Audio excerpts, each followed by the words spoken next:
မင်္ဂလာပါကျမတို့လူတိုင်းကအခွင့်အရေးကောင်းတွေကိုကျမတို့လူတိုင်းရချင်တယ်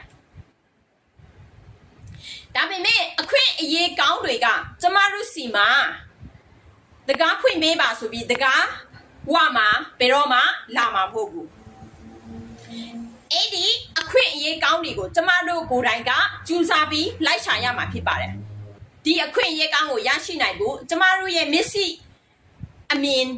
ကောင်းဖို့လိုတယ်ကျမတို့ရဲ့ခံယူချက်အတွေးအခေါ်တွေကောင်းဖို့လိုတယ်တခါတလေကျမတို့စီမှာအမျိုးမျိုးဒုက္ခတွေကိုကြုံလာတဲ့အချိန်မှာကျမတို့ကအော်ကျမကမကောင်းလိုက်တာကျမကဒုက္ခတွေပဲများတယ်လူတိုင်းကအဲ့လိုမျိုးပဲခံယူတယ်ကျမကိုယ်တိုင်လည်းအဲ့လိုမျိုးပဲခံယူခဲ့ဘူးတယ်ဒါပေမဲ့အခက်အခဲတွေကြုံလာတိုင်းကျမတို့စီမှာအခွင့်အရေးကပေါ်လာတာဖြစ်ပါတယ်ကျမတို့ကမြင်တတ်ဖို့နဲ့ခံယူတတ်ဖို့ကတိတ်ကိုအရေးကြီးတာဖြစ်ပါတယ်အခွင့်အရေးကောင်းတွေကကျမကအခွင့်အရေးကောင်းပါခမည်းအတွက်လာတာဖြစ်ပါတယ်ဆိုပြီးမှသူတို့မိတ်မဆက်ဘူးသူတို့ကစကားပြောပြီးမလာဘူးဒါကြောင့်မို့ကျမတို့ကအခွင့်အရေးကောင်းကိုရယူတတ်ဖို့တိတ်ကအရေးကြီးတယ်ကျမတို့အခွင့်အရေးကောင်းတွေကိုဘယ်လိုမြင်မလဲဘယ်လိုယူမလဲဆိုတာကိုကျမတို့မြင်တတ်ဖို့တွေးတတ်ဖို့တိတ်ကိုအရေးကြီးတာဖြစ်ပါတယ်ဥပမာကျမတို့ကလုတ်ခွင်တစ်ခုမှာကျမတို့လုံနေရတာကကျမတို့မလုံချင်တဲ့အခြေခံအလုပ်တွေဖြစ်နေတယ်ဆိုရင်ဘာမှဖြစ်ဘူးအဲ့ဒီအခြေခံအလုပ်ကိုကျမတို့ကတီးကြနဲ့ကောင်းမွန်စွာလုပ်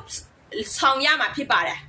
ဒီအခြေခံကြတဲ့အလုပ်တည်လေးကိုတော့မှကျမတို့ကလုံးမဆောင်နိုင်ဘူးဆိုရင်ကျမတို့လူချင်တဲ့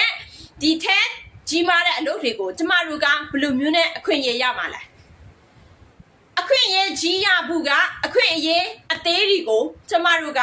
ကောင်းမွန်လုပ်ဆောင်ပြီးမှအခွင့်အရေးကြီးကကျမတို့စီမှာလာမှာဖြစ်ပါတယ်ဒါကြောင့်မို့ကျမတို့စီမှာလာတဲ့ဒုက္ခတွေမှန်သမျှကိုကျမတို့ကအခွင့်အရေးဆိုပြီးမြင်ပြီးဒီအခွင့်အရေးကိုဘယ်လိုယူမလဲဆိုတဲ့အတွေးအခေါ်နဲ့ကျမတို့ဆုံးဖြတ်ပြီးလှုပ်ဆောင်သွားတဲ့ချိန်မှာကျမတို့အတွက်ဒုက္ခမဟုတ်ဘဲနဲ့ကျမတို့အတွက်အခွင့်အရေးကောင်းတွေဖြစ်လာပြီးမှကျမတို့ကကောင်းမွန်လှုပ်ဆောင်သွားတဲ့ချိန်မှာကျမတို့ရဲ့လူချင်တဲ့ပန်းတိုင်ကိုကျမတို့ကရောက်ရှိလာမှာဖြစ်ပါတယ်ဒါကြောင့်မို့အခက်အခဲကြုံတိုင်းကျမတို့ကဒုက္ခဖြစ်တယ်ကံမကောင်းဘူးဒုက္ခပဲအမြဲတမ်းရောက်တယ်လို့ကျမတို့ကမခံယူရဘူးကျမတို့စီမှာအခက်အခဲတစုံတရာပေါ်ခဲ့လို့ရှိရင်ကျမတို့ကဒီအခက်အခဲကကျမကိုဘာပြောချင်တယ်လဲကျမကိုဘာခွင့်ရလာပေးတာလဲဆိုပြီးမှတွေးတတ်မြင်တတ်ပြီးမှစဉ်းစားဆုံးဖြတ်ပြီးမှကိုကအဲ့ဒီအခက်အခဲ